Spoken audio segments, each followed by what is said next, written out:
Good day, everybody. My name's Tom Katzis, and I'm an actor from Los Angeles, California.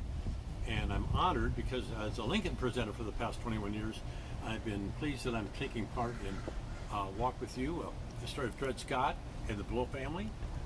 And it's a pleasure to be here at Chapman University as well. This is scene 20 from the series that Jeffrey Hines has created. And we're just putting this out for people to enjoy some of the segments of what he's written. So I will be using a little bit of help here as I narrate this too, but this is about the Bloody Island incident, and we first hear from Harriet Scott. Dred, my husband, witnesses a duel between a notorious womanizer of a failed Illinois bank and a young lawyer who really does not want to participate in the event.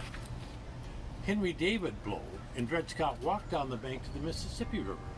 They board a small boat that Henry owns and rowed to a small island outside of St. Louis. There's a small crowd of loud people. The duel has been scheduled to take place shortly. Henry and Dred move towards the front to get a clear view. Two men and their seconds are discussing the particulars of the event. They will be facing off using a large board placed on the ground to separate them. The two combatants, James Shields and Abraham Lincoln, approach one another. Mr. Abraham Lincoln, you're sure you do not wish to reconsider? James says. James Shields says, sir, we both agreed to this. Shields is preparing himself to do battle with Lincoln, mentally trying to get himself in the right frame of mind. His second prepares his weapon. President Lincoln, tall and lanky, is about 8 inches taller than his opponent Shields.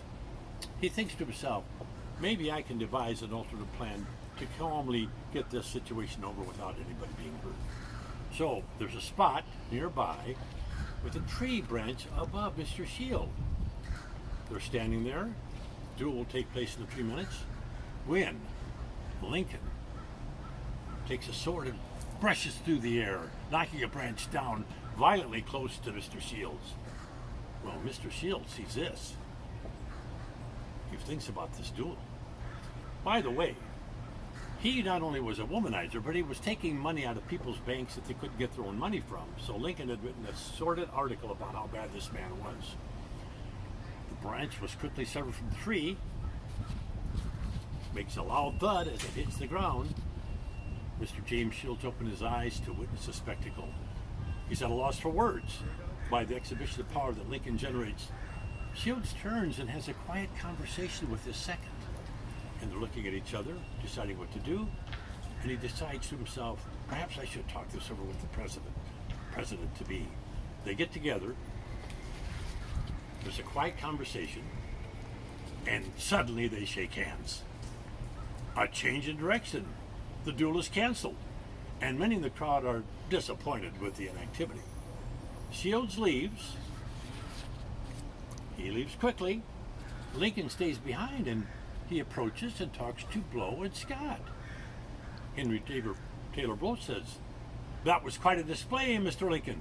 Mr. Lincoln replies, thank you. And who do I have the pleasure of addressing?